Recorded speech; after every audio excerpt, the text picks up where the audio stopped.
Disneyland Paris, le parc d'attractions le plus célèbre de France. Ce parc, où la joie de vivre des petits et grands est le seul maître des lieux.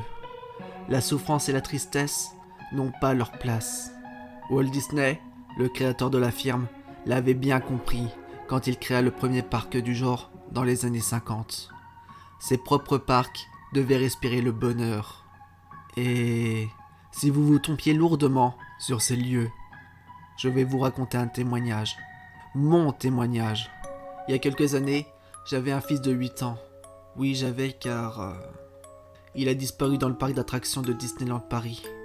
Et à ce jour, il est toujours introuvable, malgré les recherches intensives qui ont duré des mois entiers. Beaucoup de monde ont été mobilisés pour retrouver mon fils. La gendarmerie, la police nationale et même la BAC étaient sur les lieux. Mais rien, aucune trace dans le parc. Depuis, les causes de sa disparition restent entières pour les forces de l'ordre. Mais heureusement, pas pour moi. Oui, car je sais où il est, mais je ne peux rien faire pour le délivrer. J'avais déjà parlé de ma découverte aux autorités compétentes, mais ces derniers ne m'ont pas cru. Pire, ils ont dû me prendre pour un fou. Depuis, je me sens isolé. Même ma femme a fini par me quitter. Maintenant, mon seul recours, c'est vous. Peut-être que vous pourrez m'aider à faire éclater la vérité sur la disparition de mon fils. Et de même, à le faire libérer du parc de Disneyland Paris. Car oui, malgré les recherches infructueuses de la police et de la gendarmerie, Thibaut est bel et bien séquestré là-bas. Voilà, maintenant que le décor est planté, revenons au commencement. Il y a environ 7 ans de cela, moi et ma femme avions emmené notre enfant Thibaut dans ce parc à thème. À cet instant de notre vie, c'était vital pour nous trois de changer d'air. Enfin, surtout pour Thibaut. En effet, notre fils n'était pas un enfant comme les autres. Pour des raisons inexplicables et étonnamment pour son âge, Thibaut était un enfant dépressif. Oui, je sais, ça paraît étonnant pour un enfant qui à l'époque n'avait que 8 ans. Mais sachez que malheureusement, ça existe vraiment. À l'époque, c'était l'institutrice de sa classe qui avait commencé à voir les premiers signes de sa dépression. Et c'était 1 an avant sa disparition. Son institutrice nous avait alarmés de son comportement étrange. Depuis quelque temps, il restait distant avec les autres enfants de son école. Et il mangeait très peu à la cantine de l'établissement. Et avec le recul, c'est vrai qu'il ne mangeait pas trop à la maison. Et c'est là qu'on avait remarqué une importante perte de poids chez notre enfant. À partir de ce moment, on avait commencé à consulter des spécialistes en pédiatrie, médecins et psychologues privés ou publics. Et c'est à cet instant qu'on a découvert chez Thibaut un profond syndrome dépressif. Après des mois d'antidépresseurs et d'aller-retour chez un psychologue, son état n'évoluait guère. Et pour vous dire franchement, on ne savait plus quoi faire pour l'aider. On était complètement désemparés. De plus, notre couple commençait à battre de l'aile. C'est à cette période que tout a basculé. Le psychiatre qui suivait Thibaut nous a conseillé de prendre un peu l'air avec notre fils. Le mieux, c'était un endroit un peu festif, du genre une foire ou un parc à thème pour enfants. Au début, ma femme était un peu réticente à l'idée face à la dégradation physique de Thibaut. Après moult discussions avec le psy, elle finit par céder. Après tout, on pouvait toujours essayer. Et de toute façon, on était à milieu de ce qui allait se produire par la suite. Si on aurait pu savoir de ce qui allait se passer, jamais on n'aurait emmené notre fils à Disneyland. Après quelques jours de recherche, sur les foires itinérants ou les parcs à proximité, on a réussi à réserver des billets à... je vous le donne en mille, à Disneyland Paris. Par chance ou malchance, le parc se trouvait à moins de 100 km de chez nous. On avait réservé pour au moins une journée, histoire de voir l'évolution de l'état de santé après cette immersion. Le jour venu, on arriva sur place assez tôt, limite à l'ouverture du parc, et on n'était pas les seuls. Pas mal de parents, accompagnés de leurs enfants jouets, étaient présents.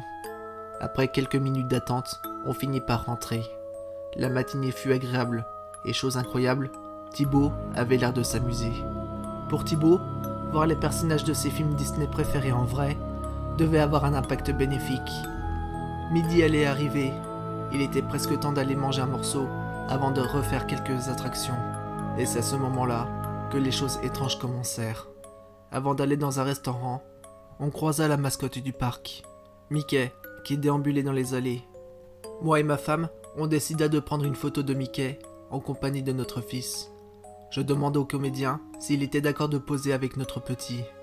La mascotte acquiesça sans hésiter. Puis, ils s'asseyèrent sur un banc. C'est alors qu'une chose bizarre arriva. Avant de poser pour la photo, la tête de Mickey tourna en direction de Thibaut, comme si la peluche vivante lui disait quelque chose. Puis après quelques hésitations, Thibaut lui chuchota à son tour quelque chose. Sur le moment, c'était peut-être quelque chose de normal, mais maintenant, on fit quelques photos. Avant de se quitter, Thibaut et Mickey se dirent au revoir en se faisant signe de la main. Puis, on se prit un petit moment pour grignoter un morceau dans l'un des nombreux restos du parc. Pendant qu'on mangeait, le visage de Thibaut commença à rayonner. Nos regards se croisèrent avec ma femme. C'était peut-être un signe de guérison qui se profilait, mais notre joie allait vite passer à l'angoisse. Avant de sortir du restaurant, Thibaut alla aux toilettes pour se laver les mains. Je l'accompagna jusqu'à la porte des sanitaires, tandis que sa mère nous attendit à l'extérieur, profitant pour fumer une cigarette. Les secondes, puis les minutes passèrent. L'attente commença à être longue, très longue. Ma femme, qui commence à s'inquiéter de notre absence, m'avait rejoint près de la porte. Je finis par ouvrir la porte des sanitaires, et il n'y avait personne. Thibaut s'était évaporé. Un coup de pression me gagna. Dès lors, je cria le prénom de mon fils, en frappant sur les portes des toilettes individuelles. Mais aucun n'avait le loquet verrouillé. La panique m'envahit. Je chercha une éventuelle ouverture dans chaque recoin, mais rien. La seule porte communicante était la porte qui donnait dans la salle. Ma femme qui m'avait rejoint était effondrée. Je sortis des toilettes pour prévenir les gérants du resto de la disparition de mon fils. Quelques heures plus tard, une recherche massive s'était organisée pour retrouver Thibaut, mais aucune trace. Même l'appel à témoignages à travers le parc s'était révélé infructueuse. Mon fils était introuvable, mais comme je vous l'ai dit, j'avais réussi à le retrouver. Il y a 2 ans de cela. À ce moment-là, et comme je vous l'ai dit, on s'était séparés avec ma femme, mais pas comme vous le croyez. La pauvre n'a pas tenu le choc. Depuis la disparition de Thibaut, elle a été sujet à plusieurs tentatives de suicide, dont la dernière lui a été fatale, tandis que moi, j'ai sombré dans l'alcoolisme. Et le pire dans tout ça, c'est que plus personne ne s'en souciait. Même les forces de l'ordre ont fini par lâcher l'affaire, mais pas moi. J'ai toujours su que mon fils était encore vivant quelque part. Pour une raison que j'ignore moi-même, je me rendis tous les ans à la date d'anniversaire de la disparition de Thibaut. Mais il y a 2 ans donc, après avoir erré comme un zombie dans les allées du parc, je me rendis dans le restaurant où Thibaut avait été vu pour la dernière fois. Comme depuis la première fois et les années suivantes, je commanda exactement la même chose. Je sais, c'est très étrange. Après avoir terminé mon repas, je termina également mon pèlerinage dans les toilettes de l'établissement.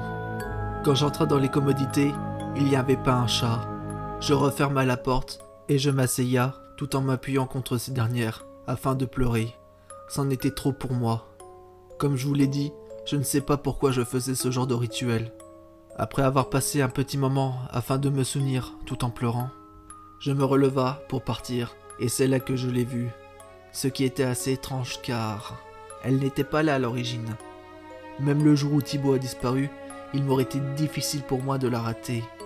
Mais elle était là, cette porte à ma droite, entre l'un des lavabos et l'autre mur carrelé d'un blanc impeccable.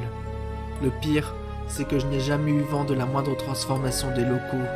Le carrelage était le même depuis ces 5 ans. Je ne sais pas non plus pourquoi, mais il fallait que j'ouvre cette porte.